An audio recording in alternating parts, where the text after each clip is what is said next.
Hey guys, brand new video today, and this time we'll talk about date night fragrances. You know those fragrances that you just want to wear in those intimate situations? I'll be talking about those. Some of these you can wear in other situations too, not entirely date nights, but some of these are also entirely just for date nights. So I'll be covering a bit of both. So the first fragrance that we're gonna be talking about in this video is gonna be Dolce & Gabbana, the One EDT. Yes, I know the EDP is better, it performs better, but I don't own a sample of it. I have tried it.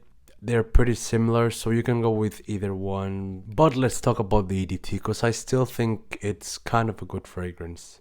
Yes, you have to overspray a lot, I mean a lot, because the performance on this is bad. Like, the performance is very, very bad. But let me tell you how this smells. So when you first spray this, you just get that blast of grapefruit, along with some ginger too. I can feel the ginger as well. But overall, it's just a blast of grapefruit with some ginger. The cardamom is definitely also there, but it's not as present to me. I feel like the grapefruit and the ginger are the main stars of the opening. So when this dries down, you definitely start to get the one DNA, with that amber and tobacco. They're all there.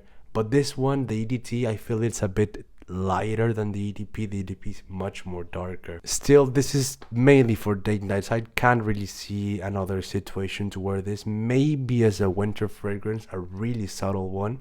But overall, yeah, just stick with date nights with this one. This fragrance is just so subtle and the performance just isn't there. So besides date nights, I can't really see anywhere else where you could wear this. Still, it's a nice fragrance. The EDP, the EDT, you're pretty good with both, because honestly, the performance in them are just not there. This one is just a bit lighter than the other one. The other one is much more darker. So it really depends on what you like most. So coming up next is a niche fragrance, and I'm gonna go with Montal Chocolate Greedy. This one just straight up smells like a brownie. That's it, really. Like, it's very, very linear. The scent doesn't really change as time goes on. It just stays like that. It smells like a brownie, a very realistic one, which some people may find odd and probably may not like it.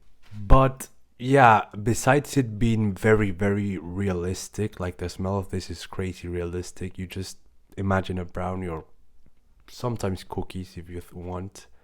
But yeah, this is very realistic. But yeah, besides that, it's got beast performance. So for dates, you might want to go lower on sprays, like 2 sprays max. This also works great for everyday winter because it's got pretty nice performance. It will last you the whole day. I feel like this is very inviting. It's very unique due to how realistic it smells in the air. You'll definitely get people's attention. And for a date, I feel like this works great because it's just a gourmand masterpiece. So if you're okay on how realistic the smell of this is and okay with linear scents, then this one will be great for you. So the next fragrance I'm going to be talking about comes from Serjoff, precisely from the Casa Morari line. I'm going to be talking about 1888. This is a spicy, woody, floral scent. In fact, it's very, very floral, so keep that in mind. I do get the root beer comparisons. It does kind of have some sort of vibe to it. Still, I think it smells really nice. Its performance is good. The longevity is great. I think the longevity is really good, but the projection is just average. I just feel like this one has some sort of a romantic feel to it, but that could just be me, honestly. Still, I think this could also work on special occasions, everyday winter scent. Yeah, I can definitely see people pulling off this one. Also, keep in mind, this is much more complex than the other ones that I've shown. It might be a bit too floral for you, a bit too spicy. But if you're okay with that, if you can pull off it, this is definitely a great scent for dates. So this next one, yeah, it's another Montal Starry Nights. I just love their fragrances, honestly. This one is actually suited more for summer date nights for the hot weather because it's a citrus, rose, musky, and a bit powdery fragrance that really is versatile. Yeah, you can wear this on winter too, but I feel like it will really shine on the summer nights. In general, you can wear this on a summer night out as well because it's got great performance. Obviously, it does have much more rose than what I expected, but really its main thing is just powdery citrus and musky notes. The powderiness is sort of just underneath in the background, And also, I don't get that much of the jasmine as many others say. It's there, but I just don't feel it that much. It is synthetic, yes. And another thing to consider is that if you have owned other menthols in the past, you may not be as impressed because this is sort of what the brand tends to release. But if this is your first one, you're just absolutely gonna love it because the scent is really, really good. And finally, I just couldn't leave it out. Dior Homme Intense. This was actually my second or third fragrance I've ever bought. I don't really remember honestly.